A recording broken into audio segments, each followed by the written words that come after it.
색깔 있는 방. 이건숙. 노란 은행잎이 한방눈처럼 뜰로 쏟아져 내린다. 이음새가 없는 넓은 통유리를 통해 조감도를 보듯 정원이 훤히 드러났다. 잔디도 곧 다가오는 혹독한 계절인 겨울을 대비해서 점점 빛바랜 누런색으로 변하고 있다. 담구석에 웃자란 잡초들까지 들뜬 색으로 옷을 갈아입어 마당은 온통 누르깨한 바다가 되어간다. 담 구석에 서 있는 감나무 잎만이 붉은 기가 도는 암록색으로 물들어 한 구석을 차지하고 있을 뿐 앞들은 누런색을 당차게 토해낸다. 딸 숙화 문제로 집안이 새벽부터 소란하다. 아내 민정의 쇳소리가 나는 목소리가 장묵호 대령의 정신끝을 까슬까슬 건드린다. 날이 갈수록 아내의 목소리에 힘이 실려 누가 봐도 이 집안의 케이스 스터디는 아내가 되었다. 너 바람 먹고 구름똥 싸는 아이 같구나. 사랑이란 극히 짧고 인생은 꼬부랑 할머니가 될 때까지 계속되는 법이야. 너에게 부족한 것이 뭐냐? 명문대학 출신에 출중한 미모를 가졌잖니. 내가 나가는 미장원에서는 널 미인 콘테스트에 내보내라고 야단한 적도 있다. 단지 내 아버지 문제가 있지만. 아내 민정은 말끝을 흐리면서 거실의 창가에 휠체어를 타고 장승처럼 앉아있는 남편 장대령을 흘끔 쳐다본다. 등 뒤로 쏟아지는 아내의 차가운 눈빛을 의식하면서 그는 크림빛 갈포지로 도배한 거실벽의 노란 줄무늬를 따라 눈길을 던진다. 매일 저녁 딸 숙화가 늦게 들어오니 얼굴을 볼 수 없어 아침마다 이런 소동이 벌어지게 마련이다. 어머니의 심기가 올라갈수록 딸은 벙어리가 되어 아이의 말대꾸를 하지 않는다. 이런 모녀 간의 갈등을 등 뒤로 하고 장대령은 수문장처럼 떡 벌어진 어깨를 앞으로 조금 숙이고는 늦가을 색으로 물들어가는 뜰을 응시한다. 잔망스러운 참새 서너 마리가 잔디에 박힌 나달이라도 찾아냈는지 콩콩거리면서 날쌘 몸짓을 한다. 무슨 일이 있어도 5시까지 귀가해라. 단판을 내야겠다. 강남에서 손꼽히는 재벌 집안의 아들 성형외과 의사와 선을 봐야 한다. 신랑은 이미 널 숨어서 여러 번 보고는 좋다고 한다더라. 화실에서 아이들을 가르치고 나면 빨라도 11시가 되어야 들어올 수 있다는 걸 아내도 알고 있으면서 모든 걸 일방적으로 밀어붙이고 찬바람을 일으키며 나가버린다. 별빛도 흐를 수 없는 그녀의 검은 원피스에 눈처럼 흰 세 줄의 진주 목걸이가 오랫동안 장대령의 망막에 남아 흔들린다. 그 순간 하필이면 흑과 백이 대국 중인 바둑판이 떠오르며 상대의 행마를 읽어야 할 긴박한 분위기가 느껴졌다. 흑백 영화라도 보고 난 뒤처럼 시야에서 색이 사라질 때 밀려오는 불안을 추스르면서 장대령은 서서히 휠체어를 돌린다. 스필버그가 감독한 유명한 영화 쉰들러 리스트의 암담한 흑백 장면들이 앞에서 출렁인다. 아내는 연보라 매니큐어를 10손가락에 다 칠하고 있었다. 몇 달 전까지만 해도 핏빛이 도는 빨간색과 청명한 가을 하늘색의 옷을 입었고 더러는 두 색깔을 뚜렷하게 대비한 원피스를 즐겨 입었는데 요즘 아내의 옷차림에 변화가 온 셈이다. 아내가 한바탕 떠들고 나가면 집안은 무서울 정도로 황량해진다. 마치 날선 칼 위에서 혼자 날뛰다가 제풀에 지쳐 쓰러진 선무당처럼 아내 혼자 찢고 까불다가 사라진 집안은 횡덩그렁하다. 열어놓고 나간 아내의 방인 안방이 눈에 들어왔다. 벽에 걸린 그림에 눈이 멎었다. 파란 바다를 배경으로 깔고 한가운데를 직선으로 갈라놓은 수평선 위로 동그란 빨간 해가 불끈 솟아오른다. 태양 주변은 빨강과 파랑이 섞여 다양한 톤의 보라색이 후광처럼 어른거린다.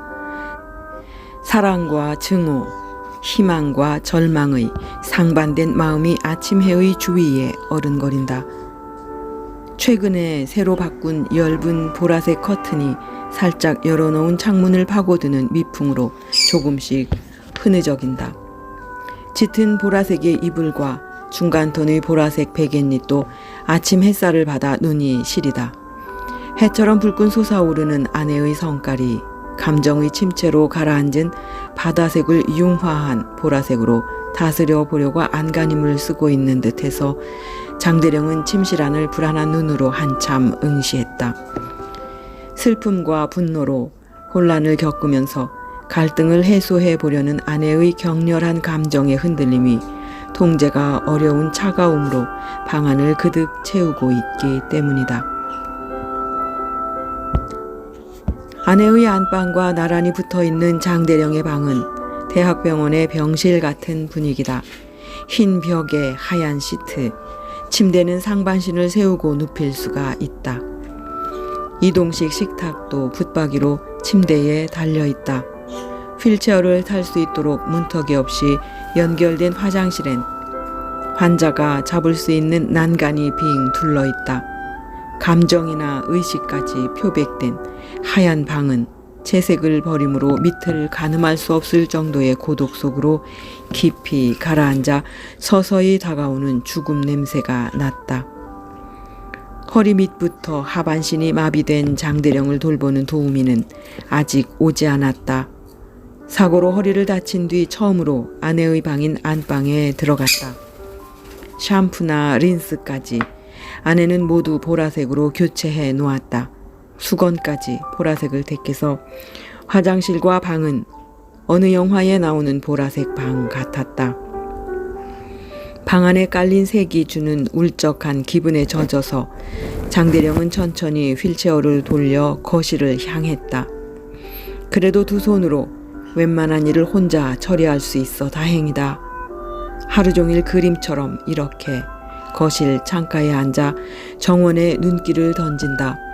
갯벌 속으로 처박혀 드는 것 같은 일상의 지루함 중에도 숨통을 트여주는 것은 통유리를 통해 파란 하늘에 흘러가는 구름이나 새들이다. 얼마나 저 하늘을 더 바라보아야 이 땅을 떠날 수 있는 것일까? 눈앞에 검은 바다의 거센 물결이 사납게 출렁인다. 그 물결을 따라 인생도 세월도 역사도 계절을 닮아 흘러간다. 발소리를 죽이고 딸은 조교로 일하는 대학으로 가려고 조용히 빠져나가면서 아버지를 향해 목례를 한다. 숙화야, 우리들이 조용히 대화를 나누자꾸나. 내 방으로 들어가자. 시간 있니? 교내 도서관에서 제가 모시고 있는 교수님의 논문에 쓸 자료를 뽑는 일 외에는 다른 일은 없어요. 딸은 발소리도 사뿐히 잔잔한 텟거리로 조용히 장대령의 휠체어를 밀려고 등 뒤로 간다. 녹익은 레몬색 상의에 수녀복의 검은 제복자락처럼 새까만 치마를 받쳐 입은 딸의 옷이 막막해서 후루룩 떤다. 노란빛이 강할수록 그로 인한 어둠도 깊고 날카로운 법이다. 딸의 허리께에서 또렷하게 선을 긋는 노랑과 검정의 대비선이 칼날처럼 날카로운 오스스함을 안겨준다. 기호로서의 색채가 아닌 노란색은 딸의 블라우스에서 상징성을 띤 암호처럼 장대령의 눈에 박혀왔다. 어머니의 지청구로 인해 곁에서 지켜보기에도 애처로울 정도로 기가 죽은 딸의 몸에서 단내가 난다.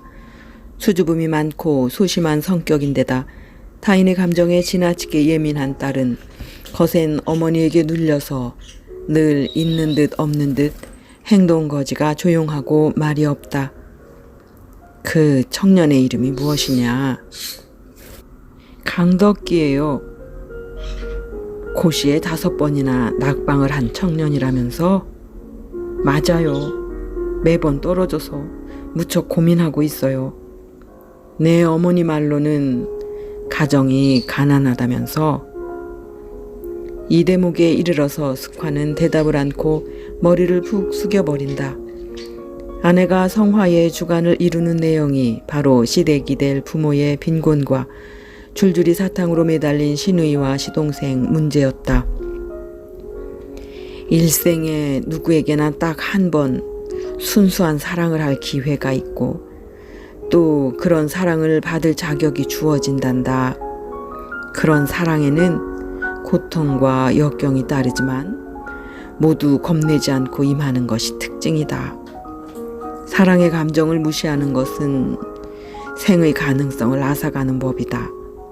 너는 삶에 대한 열정이 강한 천성을 타고나서 삶을 변화시킬 의지가 있다고 이 아버지는 믿고 있다.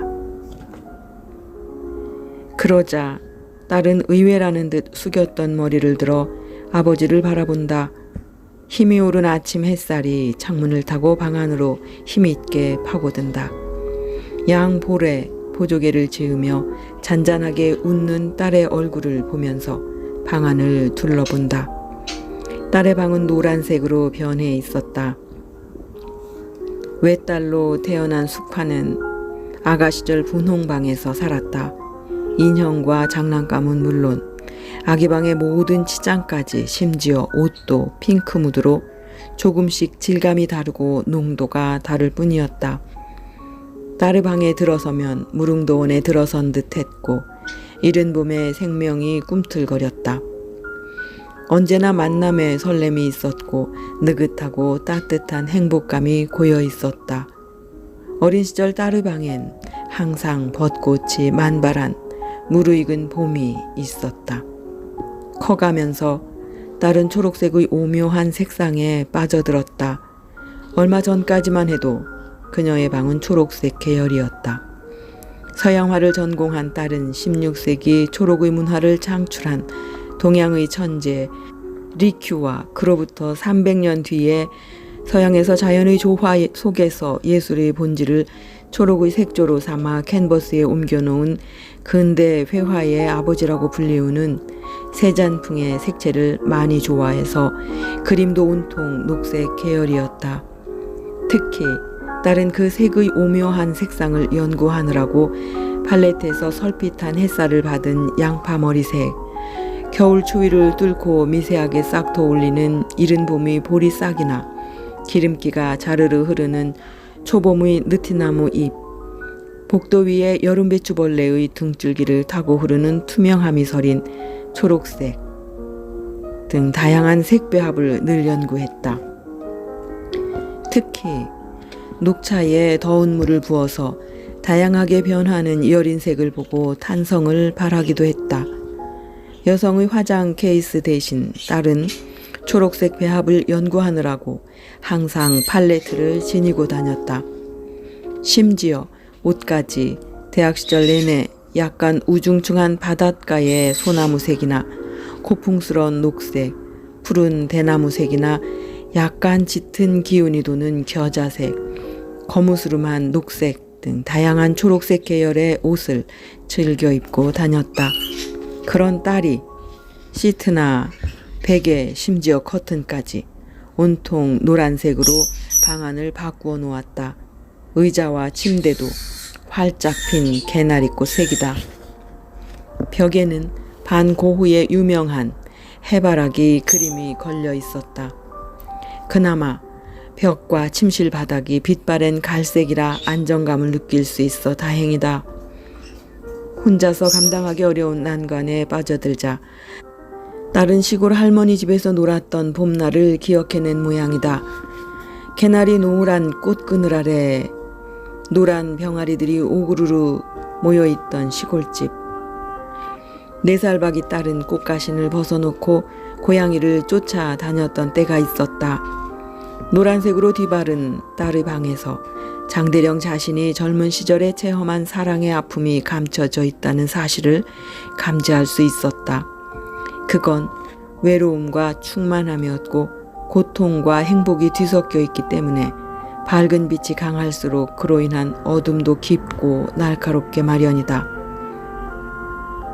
순수한 사랑에는 고통과 아픔이 밑에 깔려 있지만 기쁨과 평안함이 임한단다. 그런 사랑을 하면 누가 뭐라 해도 사랑의 빛이 환하여 행복한 나날이 계속되는 법이다. 숙화는 아버지의 말에 입을 꾹 다물고 머리를 푹 숙이고 있다.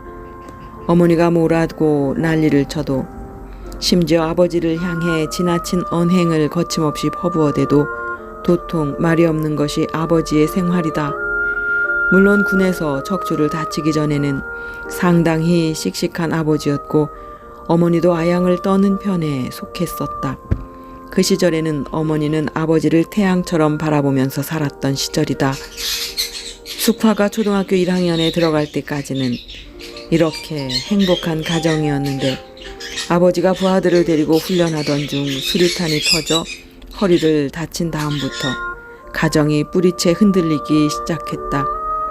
정확한 전환점을 꼭 집어 말하자면, 어머니가 돈을 번다고 밖으로 나돌다가 부동산 중개업자가 된 다음부터 내면 깊숙이 웅크리고 숨어있던 드센 성격이 노출되기 시작했다.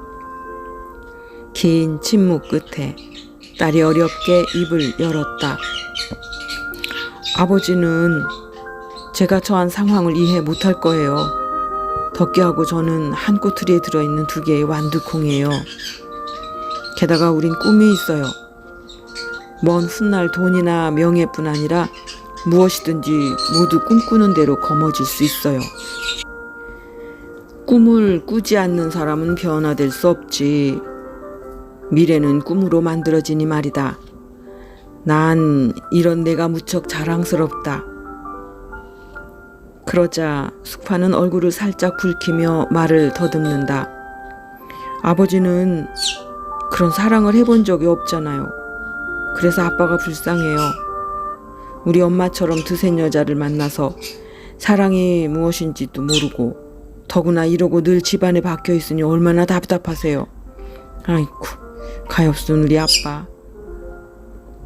나도 아주 순수한 사랑을 받아본 적이 있단다. 이 말에 딸은 배시시 웃으면서 아버지를 바라본다. 웃긴다는 표정이 역력했다. 인절미 토막 자르듯 반듯하고 모나게 잘라진 생을 살아온 아빠다. 육군사관학교 출신이니 발걸음이나 심지어 식사 때 수저를 드는 것까지 훈련을 받아서 아주 정확하게 각을 그리면서 움직이는 분이다. 지금은 군인 기질이 넘쳐서 비록 걷지를 못하지만 꿋꿋하게 집안을 지키는 수문장처럼 든든하게 앉아 계신 분이 아닌가. 그런 분이 딸 앞에서 사랑을 논하고 있다. 아빠가 그런 사랑을 해본 적이 있단 말인가요? 정대령은 그렇다고 크게 머리를 주걱거렸다. 사관학교를 갓 졸업하고 소위로 임관하여 일선 지역에 배치되어 있을 적에 전혀 알지도 못하는 사람이 면회를 왔다. 장묵호 소위 김세영이라는 여자의 면회요. 장소위는 김세영이란 이름을 들으면서 연신 머리를 가웃거렸다. 너무 생경스러운 이름이었기 때문이다. 이 깊은 산골까지 자기를 찾아온 여자라고 하니 의아하게 생각하면서 면회실로 향했다. 전혀 낯선 여자였다. 장소위와 마주 앉은 여자는 얼굴이 갸름하고 살결이 고왔다. 눈을 내리깔고 살짝 얼굴을 붉혔다. 파들파들 떨리는 긴 속눈썹 밑에서 호수처럼 깊고 아늑한 큰 눈이 가슴 속으로 파고들었다. 여자는 젊은 이끼가 낀 바위색의 원피스를 입고 있어 평안함이 넘쳐 흘렀다. 누구신지 제겐 전혀 기억이 없는데요. 그러실 거예요. 육군사관학교 졸업식 한 달 전 소개팅을 할 적에 저와 짝이 되었었지요. 그러고 보니 어렴풋이 기억이 났다. 그 저녁에 그녀와 짝이 되어 파티에 참석했던 2시간. 그런 만남을 장소위는 까맣게 잊어버렸는데 이 여자는 어쩌자고 그걸 기억하고 이 거친 군사 분계선까지 찾아왔단 말인가. 여자는 머무적거리면서 연초록 포장지로 곱게 싼 선물을 내놓았다. 그녀의 손가락이 유난히 가늘고 길었다. 선물을 건네주면서 손끝이 파르르 떨렸다. 얼마나 손이 가녀린지 손등이 희다못해 푸른 기가 돌았다. 그 시절엔 여자란 전부 이렇게 손이 가녀리고 연약하다고 생각했었다. 오늘이 발렌타인데이라 초콜릿을 가져왔어요. 그 당시 장소희는 그날이 무엇하는 날인지도 몰랐다. 가난한 시골의 농사꾼 아들로 태어나 시골 고등학교를 졸업하고 대학 갈 돈이 없어 공짜로 공부를 시켜주는 육군 사관학교에 합격하여 착실하게 4년을 다니고 졸업하여 소위로 임관했으니 발렌타인데이가 무슨 날인지 모르는 것이 당연했다. 피차 어색하게 앉아있다가 해가 지기 전에 어서 가봐야 한다고 떠난 것이 머리에 각인된 만남이었다. 발렌타인데이가 2월 14일이니까 그때부터 시작해서 그녀는 매달 면회를 와서 작은 선물을 곱게 포장하여 건네주고 하염없이 그를 바라보다가 가버렸다. 남자들만 사는 일선에 이렇게 일방적으로 찾아와서 그윽한 시선으로 그를 바라보다가 가버리는 여자가 있다는 사실에 가끔 가슴이 설레기도 했지만 그냥 무덤덤하게 만나고 헤어졌다. 이따금 바쁜 일과를 마치고 침대에 누울 적에 아련한 그리움 같은 것이 그녀를 향해 치솟기는 했지만 바쁜 군대 생활에 그냥 스쳐 지나가 버렸다.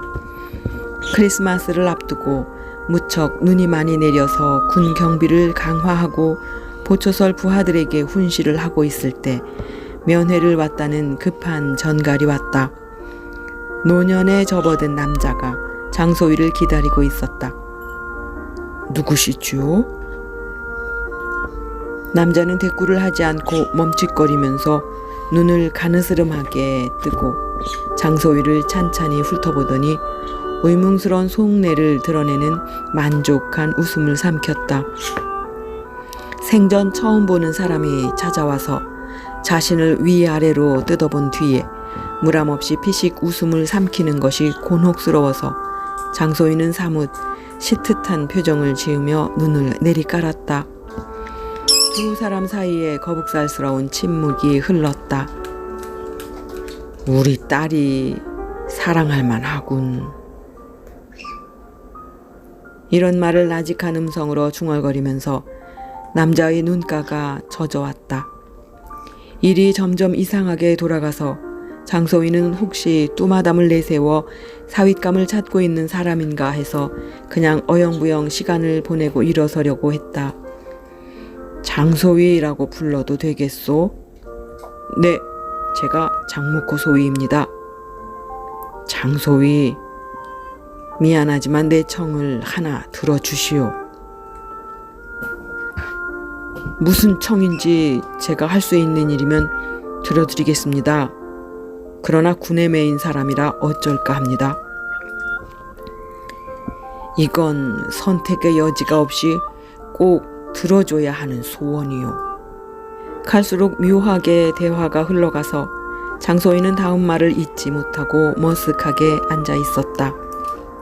내 딸이 임종을 앞두고 있는데 한 달을 두고 자네를 찾고 있어요. 벌써 숨을 놨어야 하는데 자네를 찾으면서 이 세상을 떠나지 못하고 있으니 어쩌겠소. 망설이다가 이렇게 왔소. 이건 무리한 청인 걸 나도 알고 있지만 자식을 가진 애비의 간절한 소원이니 좀 들어주시오. 따님이라고요? 여길 몇 번 다녀왔다고 하던데. 그제야 장소희는 세영을 기억해내고 아하 하면서 반백의 남자 얼굴을 응시했다. 그러고 보니 매달 오던 면회가 11월을 건너 뛰었다. 눈길에 막혀 오지 못한다고 생각하면서 기다렸는데 이 여자가 어쩌다가 죽음을 맞게 되었단 말인가. 더구나 자기로 인해 숨을 넘기지 못한다니 가봐야 하지만 이곳 사정이 여의치 않아서 어쩌나 하는 생각에 잠시 멈칫거렸다. 하지만 사람의 목숨이 달린 문제라 간신히 윗사람의 허락을 얻어낼 수 있었다. 세영 아버지가 다가온 자가용에 나란히 앉아 가면서 장소위가 어렵게 입을 열었다. 따님이 어쩌다가 갑자기 세상을 떠나게 되었습니까? 아, 모르고 있었군요. 세영은 백혈병을 앓고 있었답니다. 시한부 인생을 살고 있었지요. 자네를 무척 좋아해서 이만큼 생명이 연장되었어요. 의사의 말로는 벌써 1년 전에 세상을 떠났어야 하는데 지금까지 살았어요. 그래서 우리 가족들은 모두 자네에게 감사하고 있어요. 제가 알기로는 따님이 서양화를 전공했지요? 맞아요. 집에 가보면 알지만 자네를 그린 그림이 수십 점이 넘어요. 늘 자네 얼굴을 그리는 기쁨으로 지금까지 생명이 연장되었지요. 장소희는 S대학 병원으로 세영의 아빠를 따라갔다. 가족들이 환자의 침대를 둘러싸고 모두 근심 어린 표정으로 자꾸 밖을 내다보다가 장소희가 들어서자 일제히 길을 터주었다. 어색하게 세영에게 다가간 장소희는 숨을 헐떡이고 있는 그녀의 가녀린 손을 잡았다. 가엾게도 여자는 부리가 노란 아기 참새처럼 할딱거리면서 가끔 숨을 몰아쉬었다. 세영아, 장소희가 왔다. 널 보러 왔다.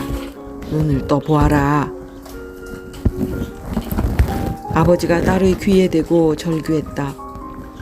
세영은 아득하게 밑으로 꺼져가는 순간에 힘을 모아서 눈을 간신히 뜨고는 장소희를 물끄러미 바라보더니 서서히 눈에 눈물이 가득 차 올랐다. 잡은 손에 미세한 힘이 주어지더니 눈꼬리를 타고 눈물이 주르륵 흘러내렸다. 그리고 무엇이라고 말을 하려는 듯 입술을 달싹거리다가 고개를 옆으로 꺾었다. 둘러선 가족들이 일제히 울음을 터뜨렸다. 어머니는 세영의 얼굴을 감싸 안고 울었고 아버지는 세영의 발을 끌어안고 통곡했다. 장소희는 싸늘하게 식어가는 세영의 손을 잡고 가족들의 울음에 전염이 된 듯 눈물로 인해 뿔테 안경이 흐려졌다. 세영의 아버지 손에 이끌려 그녀의 집에 들렸다. 화실 여기저기에 여러 각도에서 그린 장소위의 인물화가 걸려있고 활짝 웃는 그의 얼굴을 대생한 미완성의 초상화를 나무 이젤에 기대어 놓은 채 한 귀퉁이에 서 있고 팔레트엔 아직도 물감이 배색되어 남아 있었다. 화실 정면에 걸려있는 그림 앞에 섰다. 처음 만났을 때 입었던 사관생복 차림의 그와 세영이 탁자를 사이에 두고 다정하게 앉아서 담화를 나누고 있는 인물화 뒤에 아련하게 그려진 과수원 배경이 인상 깊게 다가왔다. 사과나무에 또렷할 정도로 동글동글 매달린 사과들은 벌레 먹었거나 반만 붉거나 일그러진 사과는 하나도 없었다. 봄에 꽃이 피어 열매를 맺어서 한여름의 비바람과 더위, 벌레와 싸우는 역경 속에 전신을 내맡겼으면서도 완숙하게 예쁜 모양을 지닌 사과들이었다. 가을의 따가운 햇살에 거죽을 온전하게 붉게 달구면서 찌그러지거나 익지 않은 데가 없게끔 엄청난 노력을 한 사과들을 의도적으로 배경에 깔은 듯 했다. 가족들은 세영이 그린 그림을 보고 다시 울음바다가 되었다. 딸이 그토록 그리워했던 장본인이 앞에 있으니 더욱 눈물선을 자극해서 울음소리는 가슴이 에이도록 처절했다. 자신도 모르게 그는 한 여자의 처절하도록 간절하고 순수한 사랑을 받았던 셈이다. 돌아서면서 그제야 형광등처럼 늦게 자신도 그녀를 마음속 깊은 곳에서 사랑하고 있었다는 걸 고백할 수 있었다. 아픔이 가슴을 도려내서 장소희는 하직 인사를 하고 세영의 집을 나와서야 그 집 담벼락을 주먹으로 치면서 울었다. 왜 진작 사랑한다고 말하지 못했던가 하는 회한이 가슴을 쳤다. 아버지의 이야기를 다 듣고 난 숙화가 활짝 웃으면서 손뼉을 쳤다. 아빠와 사랑의 동질성을 공유한 기쁨이 역력했다. 아유, 멋있다. 우리 아빠의 첫사랑이요. 난 엄마가 아빠의 처음이요 마지막 사랑이라면 너무 불쌍하다고 생각했거든요. 그 뒤에 세영이란 여자는 아빠를 까맣게 잊고 지냈나요? 그런데 참으로 이상한 것은 그 사랑이 항상 내 안에서 힘을 주고 있단다. 지금처럼 엄마가 거칠게 굴 때는 그녀가 내 안에서 속삭여 준단다. 그래도 순전하고 완전한 사랑을 받은 경험이 있으니 기쁨을 가지라고 말이다. 어려운 일이 있거나 힘든 일이 있으면, 특히 내 육신의 핸디캡으로 고독할 적에는 세영의 외골수였던 순수한 사랑이 큰 힘이 된다. 이런 이야기는 내 엄마하고도 나누어 본 적이 없는 아빠의 가슴에 깊이 묻고 있는 비밀이다. 우리 아빠 참 멋있어요. 전 아빠가 오늘부터 더 좋아졌어요. 사랑이 무엇인지 알고 있으니까요. 엄마가 요구하는 성공한 부잣집 남자에다가 유명한 가문의 시부모를 모시는 결혼은 아빠 입장에서 보면 재미가 없을 듯 하구나. 모든 것이 완벽하게 갖춰진 집으로 시집가면 얼마나 싱겁고 덤덤한 삶을 살까 하는 생각을 해본 적이 있니? 아빠와 저도 동감이에요. 내 엄마를 너무 나무라지 마라. 인간이란 익숙한 것을 옳은 것으로 받아들인단다. 특히 내 엄마는 사회적인 관습과 관행 그리고 외양에 지나치게 신경을 쓰는 사람이다. 사회적 품위와 처신, 옷차림이나 체면 유지에 민감해서 너를 과도하게 비판하고 야단하는 거다. 전 어려서부터 무척 상처를 많이 받으면서 엄마를 이해하려고 노력하고 있어요. 그런 엄마 밑에서 자란 내가 올바르게 커져서 나는 내가 무척 자랑스럽다. 숙화는 오랜만에 활짝 웃었다. 우리가 가진 모든 재산으로 구제하고 우리 몸을 불사르게 내어줘도 거기에 사랑이 없으면 우리에게 무슨 유익이 있겠니? 사랑은 오래 참고 온유하고 자랑하지 않고 교만하지 않는 법이다. 자기의 유익을 구하지 아니하고 성내지도 아니하는 것이야. 상대방에게 무례하게 행하지도 않고 묵묵히 일방적으로 사랑하는 것이 진짜 사랑이 아니겠니? 아빠 말이 어렵지만 어렴풋이 이해는 가요. 자기의 유익을 구한다면 사랑이 아니지요.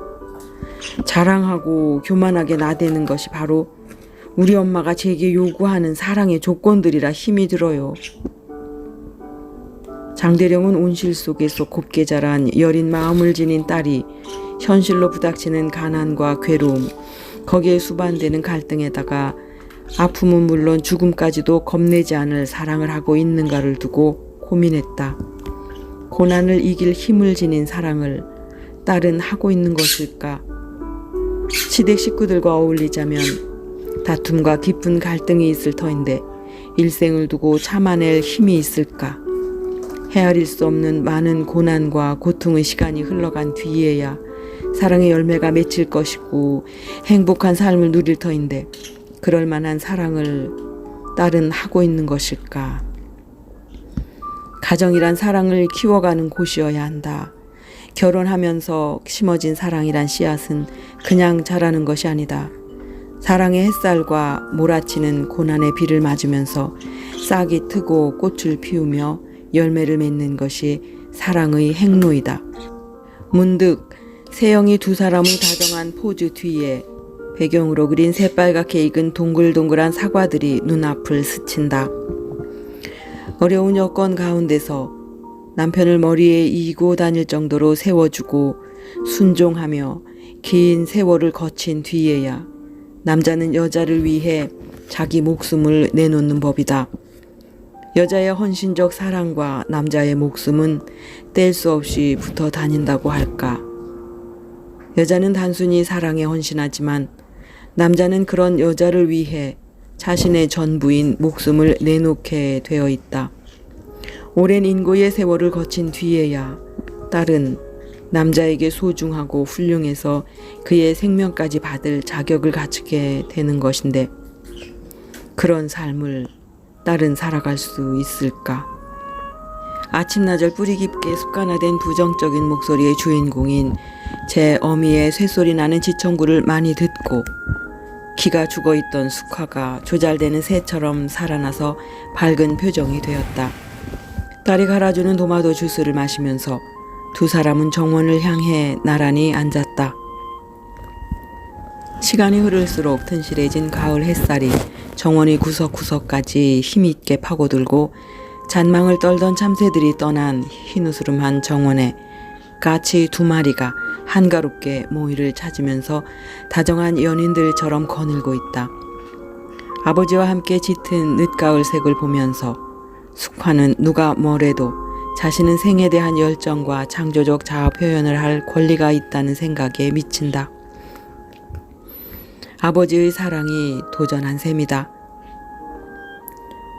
어머니가 반대해도 덕기하고 결혼을 밀고 가겠어요. 문제는 너에게 달렸다. 이 남자 없이는 살 수 없다는 정도까지 되었느냐? 오늘 아침에 입은 내 옷이 결단을 내리겠다고 말하고 있구나. 그래요. 언제까지나 이렇게 질질 끌고 갈 수는 없어요. 저도 그 사람과 결혼을 못하면 차라리 수녀가 되겠어요. 엄마가 집배원을 따라서 덕기집을 가보았대요. 산꼭대기 물도 잘 나오지 않는 달동네에 살고 있더래요.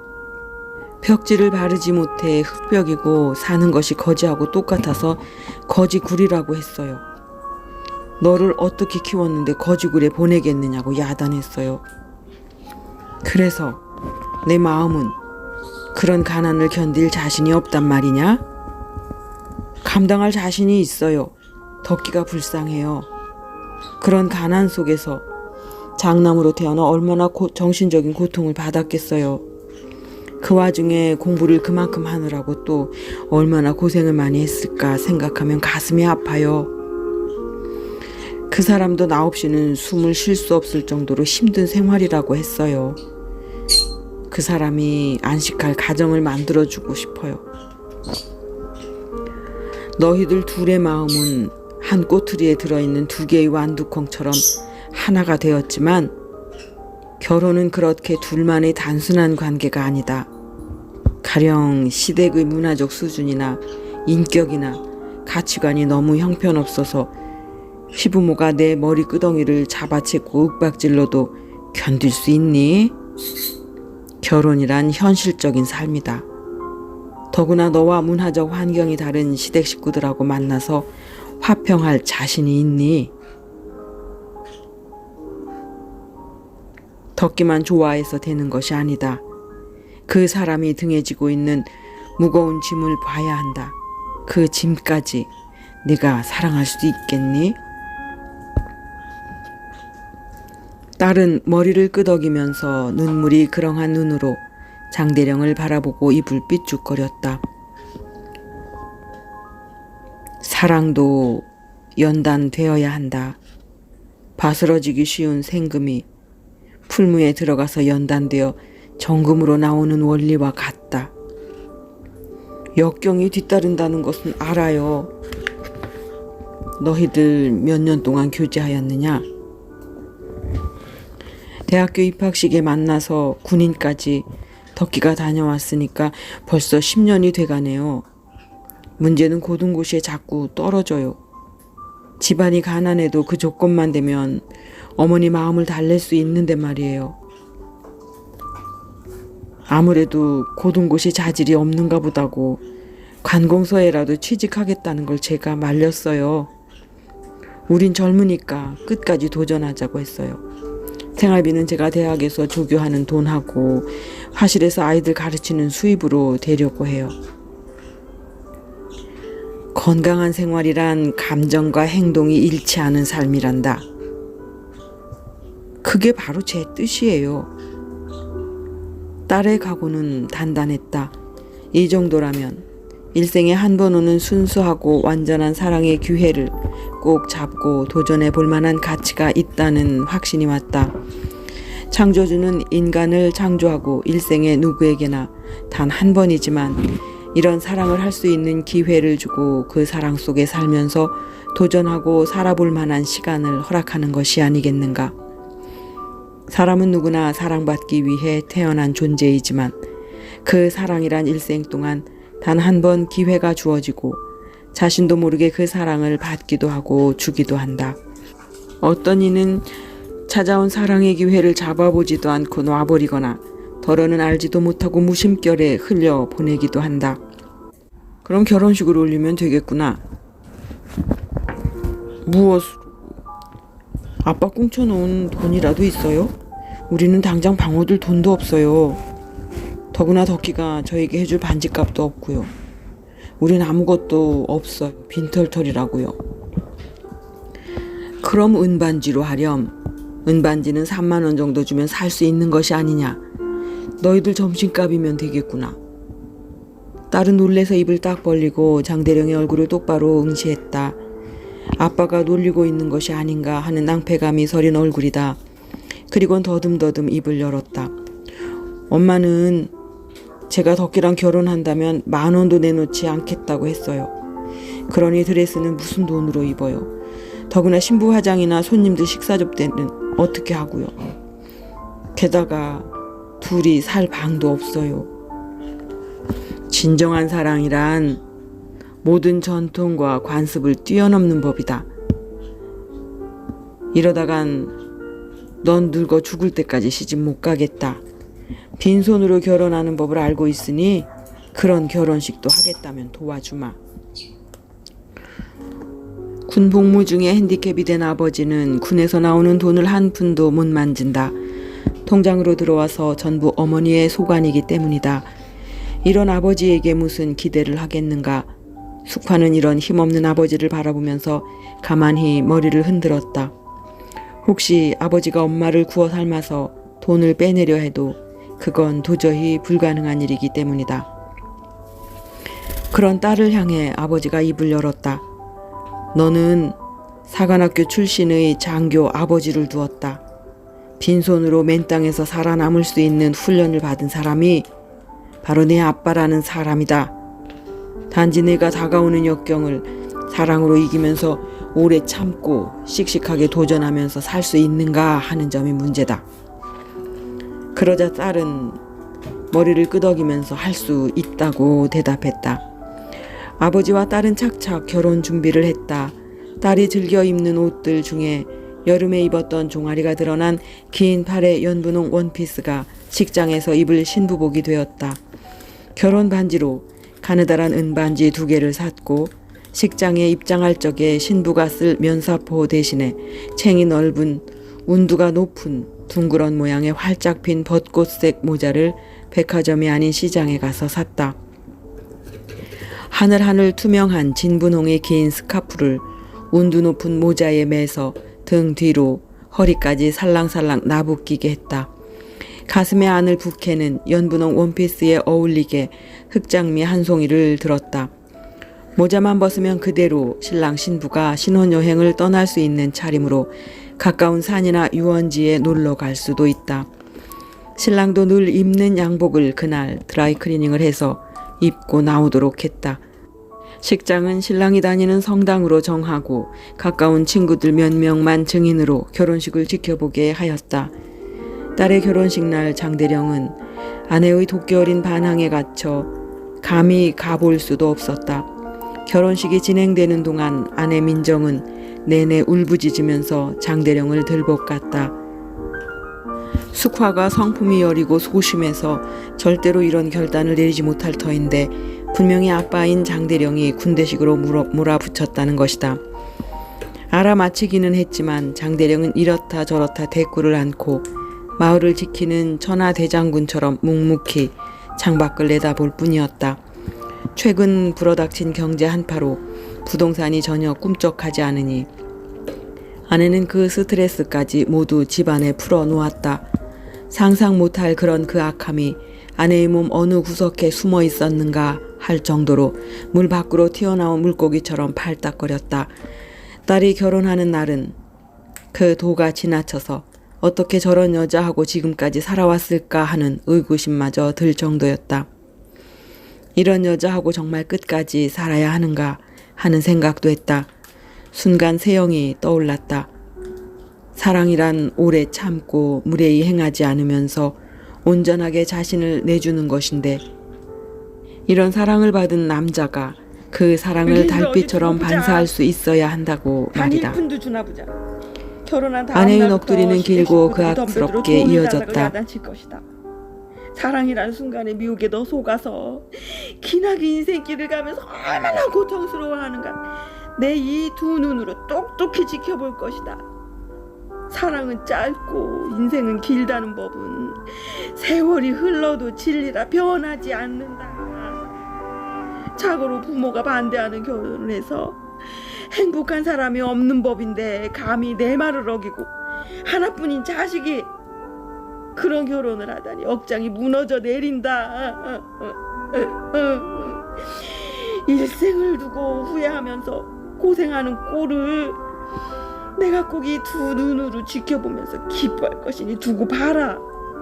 내가 점치고는 성형외과 의사하고 결혼했으며 지금 당장 큰 아파트로 들어가 살게 되고 신혼여행도 하와이나 유럽으로 갈 수 있을 터인데 결혼하는 날부터 시집 식구들과 함께 거지굴 속으로 무너져 몸에서 단내가 날 때까지 울어대다가 나중에는 목이 쉬어 목소리가 나오지 않자 거실 바닥을 아내는 선불 맞은 멧돼지 모양 몸부림치면서 뒹굴었다. 아내에게 장대령이 말을 하지 않았지만 군대 시절 거느렸던 하사가 서울 근교에 고풍스러운 큰 집을 지니고 있어 문간방을 하나 공짜로 얻어낸 것이 신혼생활의 거점이 되었다. 해질녘 아내가 찜질방에라도 간다고 횡하니 나가버린 집안은 괴괴했다. 휠체어를 굴리고 다니면서 장대령은 노란색 딸의 방, 보라색 아내의 방 그리고 자신의 하얀색 방의 문들을 모두 열어놓고 한참 동안 바라보았다. 아내의 방인 안방부터 그 색을 바꾸기로 했다. 아내가 최근 들어 부쩍 좋아하는 보라색을 전부 집안에서 치우기로 했다. 장대령이 허리를 다친 뒤에 처음으로 관심을 가지게 된 아내의 방은 온전한 몸이었을 때 부부가 함께 공유했던 장소였다. 숙화가 대학에 들어가서 첫 작품이라고 집안을 꾸몄던 생각이 떠올랐다. 녹색 창호지를 쭉쭉 찢어서 탁자나 식탁의 유리 밑을 장식했던 기발한 데코레이션이 퍼뜩 머리를 스쳤다. 대학 시절 초록색에 빠졌던 딸은 안방 큰 유리창의 머리 부분에 연한 하늘색으로 레이스를 만들어 달았다.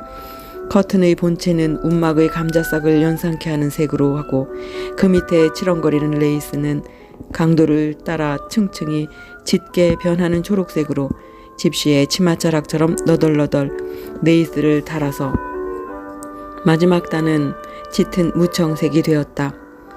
다락에 아내가 구겨 박아놓은 딸의 작품인 커튼과 침대볼을 파출부를 시켜 꺼내오게 했다. 딸이 손수 바느질하여 만든 것들로 장식하고 보니 보라색의 차가움보다 녹색 계열이 훨씬 방안을 평안하게 했다. 수평선 그림을 떼어내고 한때 딸의 방에 걸었던 세 잔의 생 빅투아르 산을 대신 걸었다. 오늘도 어김없이 딸 숙화는 장대령에게 전화를 했다. 엄마가 늘 말하는 사랑은 짧고 인생은 길다는 말을 아빠도 믿으세요? 내 경우는 인생은 짧고 사랑은 길다고 생각한다. 아빠 말이 맞아요. 저도 동감해요. 오늘은 둘이 손잡고 나가 길거리 싸구려 노점에서 수저 2개하고 젓가락 2개를 샀어요. 접시도 2개를 샀는데 돈이 모자라서 밥 퍼먹을 그릇을 살 수가 없었어요. 얼마나 재미있는지 꼭 소꿉놀이를 하는 것 같아요. 우리 힘으로 산 싸구려 물건들이 얼마나 정이 가는지 몰라요. 아빠가 사주신 전기밥솥이 없었다면 밥도 굶을 뻔했어요. 오늘 처음으로 밥을 해서 접시에 퍼먹었는데 아주 꿀맛이에요. 반찬이라고는 고추장이 전부인데 어쩜 그렇게 맛이 있죠? 거의 매일 딸이 전하는 기쁨의 환호성이었다. 하나뿐인 자식인 딸이 시집갈 적에 준다고 아내가 다락에 가득 사모은 명품 그릇들을 휠체어를 타고 가서 하나하나 샅샅이 훑어보았다. 이걸 다 주었다면 과연 딸이 이런 재미를 누렸을까 하면서 장대령은 잔잔한 미소를 삼켰다. 명품인 이런 그릇들은 고가의 것이지만 길거리에서 파는 1,000원짜리 싸구려 시장에서 사들인 딸의 그릇에 비해 그 효용 가치는 바닥이 확실했다. 아빠, 오늘은 1,000원에 산 플라스틱 바가지를 제가 실수로 떨어뜨려서 깨트렸어요. 둘이서 마주잡고 굵은 실로 꿰매서 쌀을 씻었어요. 대한민국 어디에도 우리처럼 이런 바가지를 꿰매서 쓰는 젊은이들은 없을 거예요. 그런데 얼마나 재미가 있든지 우리 두 사람 배꼽을 잡고 웃었어요. 숙화는 처음 겪는 행복한 일상사를 만끽하면서 그 기쁨을 누리고 있었다. 성숙해가는 사랑을 경험하고 있는 셈이다. 그런 딸을 떠올리자 휠체어에 외롭게 앉아있는 장대령의 눈앞에 넘실거리는 자운형의 꽃바다가 펼쳐졌다. 봄비가 구질구질 내리더니 폭우가 쏟아질 조짐이 보인다. 다친 허리가 쑤셔서 장대령은 끙끙 앓으면서 하얀색 방의 침대에 누웠다. 아내는 부동산 업자들과 어울려서 3박 4일 관광 코스로 태국으로 가버렸다. 장대령은 보던 책을 덮어놓고 천정을 멀뚱히 바라보고 있었다. 그때 전화가 왔다. 아내의 전화였다. 사랑이 조금도 어리지 않은 의례적이고 상투적인 그런 인사치레였다. 허리 통증이 심했다. 딸까지 떠나버린 빈집의 헐렁함과 외로움이 고통스럽도록 다가왔다. 신음을 삼켰다. 몸과 마음을 어디에 둘지 모를 정도로 심하게 아팠다. 고통으로 일그러진 그의 이마 위로 진땀이 줄줄 흘러내렸다. 순간 세영의 음성이 들리는 듯해서 고개를 들어보니 잔잔하게 미소를 지은 그녀의 가녀린 얼굴이 다가와서 이렇게 속삭였다. 일어나 걸으세요. 제가 새 힘을 드릴게요. 일어나 걸으세요. 제가 도와드릴게요. 제가 주는 힘으로 승리하세요. 당신은 충만한 삶과 내적인 평화를 향유할 자격이 있습니다. 낙담하지 마세요. 하늘나라에 있으면서도 당신을 사랑합니다. 그녀는 가만히 다가와서 손을 내밀었다. 환하게 웃는 얼굴을 보자 장대령도 따라 미소를 지었다. 요란한 전화 소리에 세영의 환상이 사라졌다. 딸의 전화였다. 딸은 수화기에 대고 사뭇 울기만 하고 말을 잇지 못했다. 가슴이 덜렁 내려앉았다. 이해가 드디어 가난 때문에 고통을 참을 수 없든지 아니면 시집 식구들로 인해 갈등이 시작되었구나 하는 생각에 천천히 수화기를 왼손에서 오른손으로 옮겨 잡았다. 노란색의 밝음 뒤에 숨어있던 새카만 색이 와락 눈앞으로 다가왔다.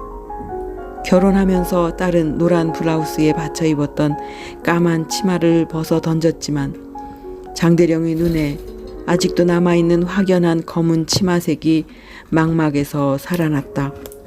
벌써 가난에 지쳐 신혼 초기에 신랑 신부가 싸움이라도 시작했단 말인가.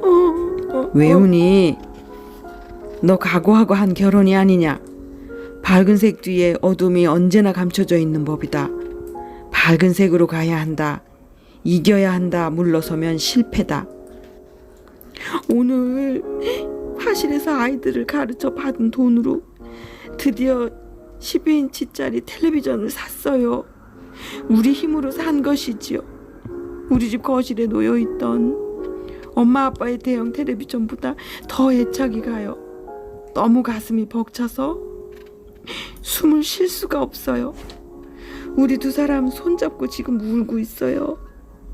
우리의 재산 1호가 생긴 거예요. 너무 기뻐서 자꾸 눈물이 나요. 사랑의 감정은 영혼으로 들어가는 창으로 삶의 풍요로움을 가져다 주게 마련이다.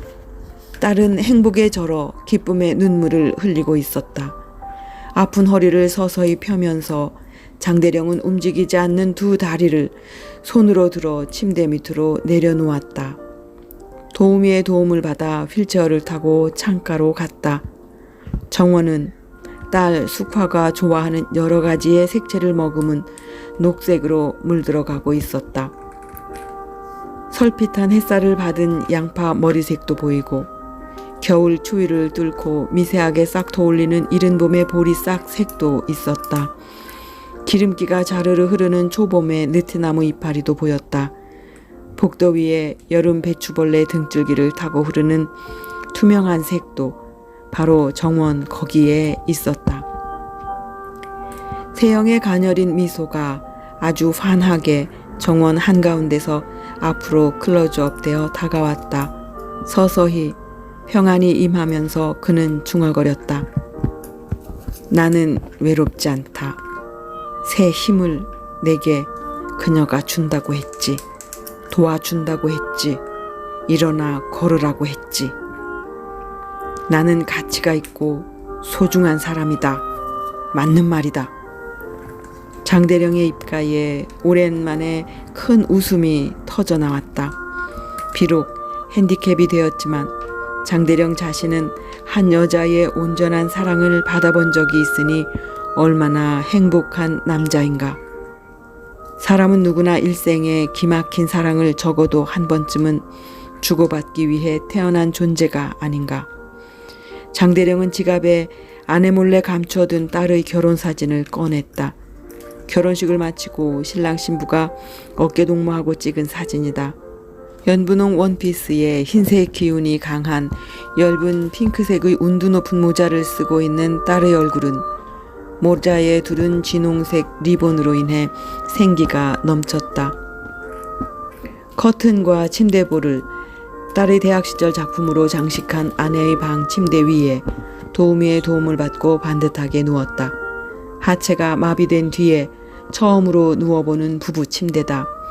그에게 이 집은 온 우주이고 세상이다. 가만히 눈을 들어 안방을 훑어보았다. 커튼의 연 하늘색은 한없이 허공 속으로 뻗어나간 깊숙한 하늘이고 점점 짙어지는 초록색 커튼자락이 나무가 우거진 산속에 들어온 것처럼 마음을 안정시켰다. 지금 그는 울창한 산속에 누워서 나뭇잎 틈새로 푸른 하늘을 바라보고 있는 환상에 빠져들었다. 딸이 꾸려가는 아름다운 우주가 혼자만의 우주인 이 집과 나란히 있어 조금도 외롭지 않았다. 딸처럼 자신의 우주도 아름답게 가꾸리라. 결국 인간이 바라는 구원의 길은 자신과 타인에 대한 사랑의 실천이 아니겠는가. 그에게 타인은 누구인가? 아내 민정이었다. 가만히 눈을 감았다. 호수 위에 두둥실 떠있는 커다란 분홍색 연꽃처럼 충만한 기쁨에 절어있는 딸의 얼굴이 세영의 얼굴과 겹쳐 다가왔다. 그 얼굴이 예수의 어머니 마리아처럼 성스러워 보였다. 슬그머니 장대령은 딸이 썼던 노란 방과 자신의 하얀 방을 무슨 색으로 바꿀 것인가 하는 생각 속으로 깊이 빠져들었다.